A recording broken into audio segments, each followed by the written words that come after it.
Welcome to our podcast series on diversity and inclusion, brought to you by the Association for Coaching, the world's leading independent professional body dedicated to promoting best practice and raising the standards of coaching worldwide. I'm Dr. Alexandra Morgan, Senior Lecturer and Coach Educator. In this series, we're privileged to be talking to a superb range of coaches and consultants whose work is making a significant contribution to advancing diversity and inclusion in society and in the coaching profession. We hope this series sparks curiosity and encourages change. Welcome back to the Association for Coaching podcast, and this is the next in our diversity and inclusion series. Today, our subject is belonging, and I'm delighted to have with me today Mark Edwards, Adrian Green and Stacie Graham. So hi everybody. Hi Alex. Hi. So just to introduce you all to the team here today, Mark Edwards is author of a couple of books that just sound absolutely amazing from my point of view. One is called The Tao of Bowie. What's not to like about that? And the other is belonging. And belonging is the theme for today. Welcome, Mark. Nice to have you with us. Lovely to be here, Alex. Stacie is Global Racial Equity Program Director and also a mindfulness teacher and coach. And Stacie works for WPP. So welcome, Stacie. Thank you. It's great to be here. And Adrian is founder and managing director of Pressure Point, and also is part of the leadership team, the UK regional leadership team for the Association for Coaching. Nice to see you, Adrian. Yeah, hi Alex. Nice to be with you. So I cannot wait to get stuck into this conversation and just see where it goes. Let's start with this theme of belonging. And I guess, I'm interested to ask each of you what belonging means to you, and also to expand a little bit out from there. When do we feel we belong and when don't we? So, Mark, as your book is called Belonging, can we start with you? Yeah. Do you want to talk generally or do you want to talk specifically about the workplace? Oh, let's dive straight in there, shall we? Straight into the workplace. Yeah, okay. Straight into the workplace. Tell me about belonging in the workplace. Well, I think, when do we feel we belong? So there are both internal and external factors, internal to the person and external, and both are important. Each of us have an innate level of being able to feel that we belong. Some people will not feel that they belong anywhere because of their background. Some people will have a very high propensity to feel that they belong. The stuff that concerns us, that will concern us as coaches working with individuals, working within an organisation. It's about, are the people made to feel seen and are they made to feel accepted? And so what you're looking for there is so many different things, but I think the most crucial ones are the behaviour of the leadership team. And I think if the leadership team behave in an inclusive way and see people and accept them as they are and allow different types of people a voice in their meetings and throughout their day, then I think that cascades through the organisation, because that is then seen as the way that we behave here. I think if the leadership team don't do that, you can spend an awful lot of time on training and coaching and initiatives and targets that all look great on paper, but will not be able to completely create a belonging culture, because if the leadership team aren't demonstrating it every day, people are not going to truly believe in it. Yeah. So it's about being seen, it's about having a voice, about being accepted, and the conditions in order, to set the conditions that all of that can happen. Adrian, you sounded like you wanted to interject or add at that point. Yeah, I agree. It's a word that is not necessarily associated with the workplace, belonging, and it's only now getting a bit of prevalence to it. I'm going to ask Stacie, because Stacie's had a very interesting background in terms of where she's had to work and not just from a corporate perspective, but also from a consultant perspective, but also she's worked internationally. And although we've all worked internationally, Stacie's worked for periods of time internationally. So can I hand that question over to Stacie, and then I'll put my 2 pennies worth in, if I may. Stacie. Thank you, Adrian. I would like to agree with most of what Mark has said. I think I would only refine it in the sense that we have to be aware of beyond how we are creating those environments, right? How leadership is creating an environment and a culture that allows people to, as is so often repeated today, bring their full selves to work, what that might look like and where that may be appropriate. I think we also have to think about different points of departure. And that might be around different social identity categories, right? It could be around age, religion, socioeconomic background, and so forth.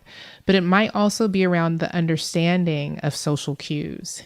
So there are cultures where cueing is very subtle, and it can be very difficult for anyone to come into that environment if they were not brought up in that environment. And there are cultures that, because they have developed out of a mixing from the beginning, they have a lower common denominator, right? The cueing is not so subtle, because otherwise people wouldn't be able to be taken on that journey. And I think very similarly in workplaces, there is a social cueing that some people may thrive in because they get it, they understand it, they know it, they recognize it. And if that is, again, for different reasons, foreign to people who have been historically underrepresented, they likely won't thrive in that environment because the social cueing is subtle or foreign or not transmitted in a way that newcomers can pick up on it, right? And so I think there's a part of belonging that goes beyond how people say that they're hiring for culture. We know that that can also kind of be a dog whistle approach to say something else. It's really about, how do we work with difference? And is that something that we communicate very subtly? Is that something that gets repressed, or people understand the pressure to conform or assimilate? Or is that something that we approach proactively so there really is an opportunity for difference in whatever way that it manifests? Yeah. And so this business about, how we work with difference is, it's about, I assume, Stacie, from what you're saying, it's about mindset, it's about communication, it's about taking action. So, when somebody's new into an organization, for example, how do we make that journey into the organization as smooth as possible and as welcoming as possible, and as inclusive as possible? Just to make a really tangible example that may help, that isn't your usual example. There are places where you go into the organization, and if you were not wearing a shirt and tie, people would look at you and assume that you didn't understand where you were coming to that day, right? To just, if you have on a sweater instead of a shirt and tie, or you just have a shirt on and there's no tie, there would be this look. And I understand that might be a gendered example, but I think it's one that people can have a visualization of pretty quickly. It's a good example. And then if you go into a different place with a shirt and tie, people would look at you and think, you obviously come into the wrong place. You don't understand what we do here. We don't want to see shirt and ties. What's creative about a shirt and tie, right? But those are the types of things that often, at least years ago, I don't know if these exist anymore, you would see in a dress code, right? You get kind of a handover before your first day that tells you about the dress code and what to expect.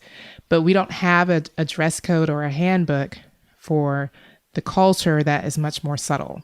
Yeah. And when we try and pick up on a subtle, unsaid, uncommunicated culture and we can't read it, or we don't even know that it exists, we immediately feel separate and different. Well, if you know you're on the inside, if you know you're one of the insiders and you're in the culture and you get all the social cues, you don't have to worry so much about that. I mean, there are some very, very formal cultures where you do, but if you know you're on the inside, then you can turn up in flamboyant clothes or casual clothes and just ride it out. And someone makes a comment, you don't care. Mm-hmm. But if you see yourself for any reason as an outsider because of where you come from or who you are or your background, then it's more important to get those things right. Shouldn't be, but is, because people will pick on you, or you will feel more pressure. It's harder to ride that out and go, no, this is how I dress. It's just me. I'm not, it's much more difficult. Of course, the ideal is you should be able to dress how you want. The ideal is you should be able to bring every aspect of yourself to work, but it's just not a reality in every workplace yet. Yeah, I'll build on both points, which, Mark's point fundamentally about the role of leadership and the role leaders play in driving a strong sense of belonging, where actually I think today's leadership, if it's just not on the forefront of their mind, due to lots of pressure that they have to deal with, I think if even when it is brought to their attention the importance of driving a sense of belonging, it still will fall down the to-do list. They're not even judged on it at the end of the day. They're not actually formally judged on any sense of belonging. So there's no need, especially if you're already coming from the majority populace, as Stacie was kind of alluding to as well, which takes us to the role that culture plays and culture, when you boil it down, that culture is really groupthink, fundamentally groupthink, or the prevalent thinking and belief systems held by the dominance in a system, right? And again, it's very rarely looked at and examined and explored and unpicked. So when people land into a culture, and they may have, in that whole recruitment or selection process, or even moving from one team to another team or one division to another team, it's not given that consciousness about what is it that makes up our culture, and for this person to land here and feel a sense of belonging, and therefore they know that they've been seen, accepted, and I'll add on that, therefore have a strong sense of psychological safety to, as Stacie said, bring their real self to work and be an active contributor and be proud of their contributions to their team and their division and their organisation. There's got to be a level of consciousness applied to that. But I would still say today there's more consciousness given to, if someone lands in a position, here's a box. We're good. We've given you a box of stuff that has a cap and a hoodie and a branded, iPad case and your keyboard. Look how wonderful we are in helping you feel a sense of belonging. But it's so surface. It's so scratching the surface. And it will, don't get me wrong, it will give a sense of, I've been seen a little bit. That's level one. That's basic level one. And it can't stop there. It still has to go into what are those? Before you start, you need to understand some of the, I call them the hidden rules we have here, or the as Stacie said, what are those social cues we have here that you need to be aware of? Some we think are great, we buy into them, some we want to break down. But you need to be aware of them. So before you start reading the employee handbook, here's the social cues handbook, of which might help you thrive here. Yeah, wouldn't that be amazing? Such a thing exists. Yeah, here's the social cues, which is, look, we work with interesting fintechs, and fintechs are interesting organisations because, historically they are financial institutions. So we're talking about shirt and ties or black skirts and black jackets, right, with a white blouse. And if you're outside of that, there's something kind of strange about you. And obviously, fintechs are driven now by the quality of the software engineering and the system architects are getting in. And those guys don't even know what a shirt is. And actually, having to drive the quality of people they come in, and actually, some of the, especially more established fintechs, are having to look at, we've got to take dress code out. We've got to get rid of that dress code belief system, because that means we are not attracting some of the best talent into the organisation. So that's just one level of social cue. So, Stacie, I'm intrigued in the work that you do. Well, how do you do it? I suppose is the question. Yeah, I'm just going to leave it. I'm going to leave it there and see what you say. Yeah. So I try to explain that first of all, I've spent a lot of time first explaining what my role is here to do, because it's a brand new role. It didn't exist before I joined. And there's a lot of enthusiasm that must be said. There's a lot of enthusiasm that still is building from last year when the company made a very strong statement in its anti-racism commitments. And at the same time, there's still a lot of people who don't know. And there are a lot of people who may be excited, but don't think it has much to do with their actual work. There are many pathways, but I would say fundamentally when I'm working with different people who may be interested in creating projects, designing projects, or just simply being a part of the structure that I've put in place for the racial equity program, contributing in other ways than building projects, I start from the beginning of what racial equity means and why it's important to not see this as a moment in time or something that we can skirt over, or the reason that I don't really use the word diversity, why I move straight into equity and inclusion rather than focusing on diversity. And I think my mindfulness practice, first and foremost, my mindfulness practice, but of course also my training to become a teacher has helped me facilitate those conversations, because what is happening is a lot is coming up for any given individual when we're discussing race. Race is the topic that people feel least comfortable talking about. So Adrian mentioned the tech folks, they talk a lot about diversity. They tend to mean gender diversity, right? And in other places, the word diversity is used to subsume a whole group of different people with different needs. And I think there is a notion that when we talk about race, we only mean race. And everything else is forgotten. But of course, similar to socioeconomic status, race is the thread across all of these other social identifiers. We can't talk about class without talking about race. We can't talk about people with disabilities if we're not looking at who among people with disabilities is disproportionately, their needs are disproportionately unmet. So in doing my work, I try to set a tone of this is work that all of us have to do, irrespective of how we've been racialized, irrespective of where we are on the journey. There's a role for all of us to play, and that looks very different for each of us. And the thing that we have to start with is recognizing how we are affected by the subject, and what is it that we feel that we're able to contribute at this time. So that's how I start most of the conversations. And I think it just puts everyone at ease, because right now, it's a tense time, and I understand why. And I think a lot of people are afraid of making mistakes, but we have to learn to sit with that discomfort and then move through it. We can't allow our fear of making any mistakes to keep us from doing the work. So these sound like very interesting and very profound conversations that you have with people. Absolutely. And I think what people appreciate is that we're having it at work. It's a constructive conversation. It's an open conversation. It's not one that I start with, this is the goal that we need to get to by the end of the conversation. There's a lot of room for people to bring questions into the conversation so that no one feels, silly or dumb or uninformed.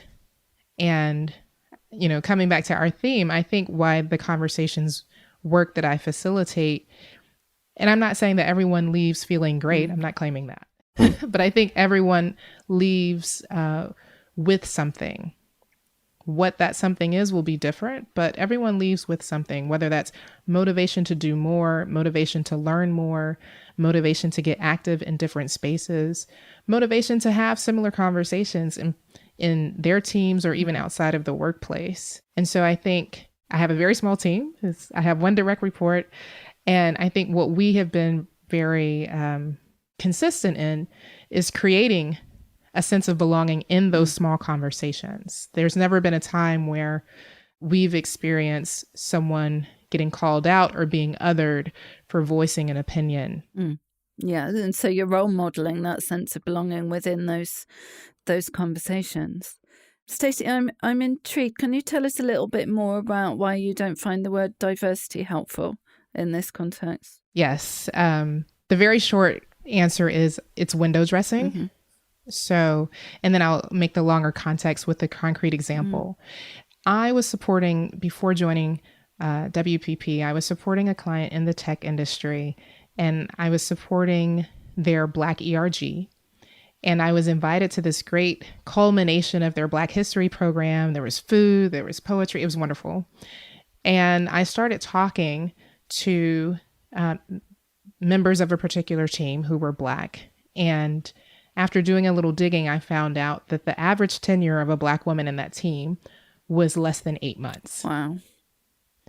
So they had done a great job in bringing people in, but had fundamentally missed some components in having them stay. So if I'm only looking at hiring numbers, just as an example, but I'm not looking at attrition rates, which is typically what's happening with diversity, we're looking at hiring or talent pools, then it might look like this company is doing a great job or this particular team is doing a great job. But if I can bring people in, sure, that might seem like representation, but I can't get them to stay, then I haven't achieved any form of inclusion and belonging. And that's why when we create the metrics that we're using to assess the value of the work that we're doing, we have to be very intentional that those metrics we choose don't lead to our sacrificing the integrity of the work. Yeah. Thank you. And Mark, I could see you nodding. Yeah. I think it's. I mean, I totally agree with all of that. Absolutely. And diversity is the easy bit of this for companies to look like they're doing or pretend they're doing or even genuinely try to do, but it's not enough without the inclusion side. And it's interesting because there's quite a tendency to kind of treat this as like a very special area, but I think the general rules of business apply here. And one of the general rules of business is don't measure anything with one metric, because you will end up doing the wrong thing just to meet the metric. So you'd want a metric of what percentage of people coming in are from a particular background, but you'd also want a metric about churn rate, and maybe also a metric that would give you some idea of, are these people thriving when they arrive? So something about customer satisfaction or client satisfaction, that's probably a bit vague, but you'd want something that tells you that as well. So you go, are we getting the right people? Are they feeling that they want to stay? Are they thriving and doing a great job, rather than just, oh, we've ticked a box. But I think so often that they're like, people kind of forget the stuff we know about business when we get into this area, because it's particularly sensitive. But I think the kind of general rules apply, and equally, when people are trying to drive change in this area, they forget the rules of behavior change that we know from other areas, and try and behave in a different way, and one of the key rules of behavior change is you don't get people to change their behavior by telling them they're wrong. And if you disagree with that, have a look at Twitter. You don't get people to go, oh my God, yeah, you're right, I've been wrong all this time. You get people to change behavior by giving them a positive vision of the future, showing them that they're part of it, and giving them some really easy first steps of what you actually expect them to do. I mean, that's how if you want people to eat less meat, you don't go, meat's bad. You go, oh, we've got Jamie Oliver to come up with a 5-minute vegetarian, And the same, if you want people in a company to behave in a more inclusive way, you don't spend, you do have to correct some behaviors, of course, but you don't put the emphasis on you're behaving wrong. You put the emphasis on, here are the 3 things we'd like you to do starting tomorrow. They're really simple, and you could do them every day, and they would make this a more inclusive culture. So this is a kind of hobby horse of mine, is that we forget the stuff we know when it comes to DE&I. It's like we think, oh, this must be very special and very different. And it is very special and it is very different, but it also, some of the basic rules that we know apply to it. May I add to that? Or am I able to? I'm not sure. But Take something away. I would say there's something. No, but so again, Stacie said something about it's sensitive. And, especially when we're talking about the race aspect, it becomes incredibly difficult for people. And we mustn't underestimate the emotion and therefore physiological reactions that are going on inside the body that we do not see on the outside. And that will happen from a very conscious to a deeply unconscious level. I think for sure that has to be taken into consideration, be it inadvertently, again, if they give examples about, gently bringing people into certain conversations, or quite overtly by stating this conversation may make you feel something that you don't like sitting with, but we'll do it anyway. All that has to go into the consideration because, we say, the world is a changing place all the time. People still don't fundamentally like change. And they certainly don't like change if it's going to directly affect them. Mm.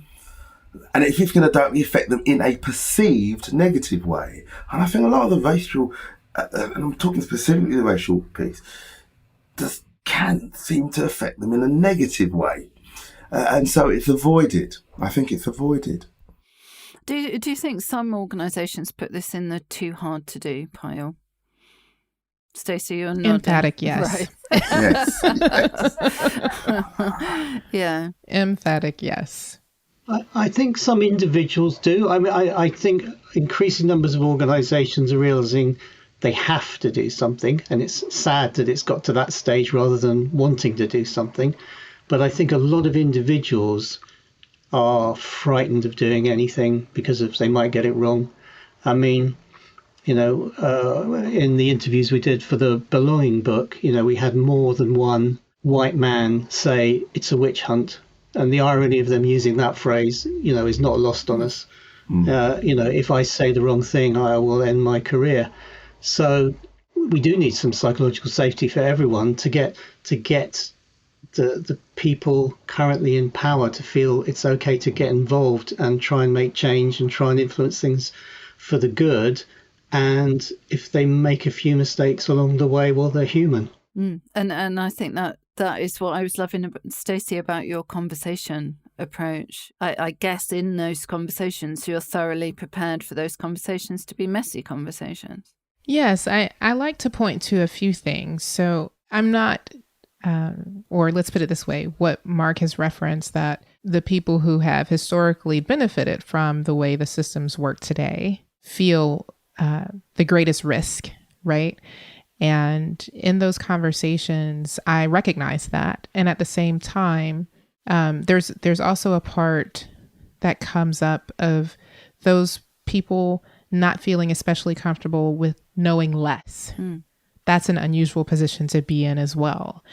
And I think when it comes to equity, inclusion, belonging, the people who have disproportionately suffered under these systems can articulate and speak to it in a very different way. However, there's no right or wrong. And I think that's what's hard for people. There's no way to say, of course it is very easy to say, it's wrong to oppress, it's wrong to discriminate. That's easy.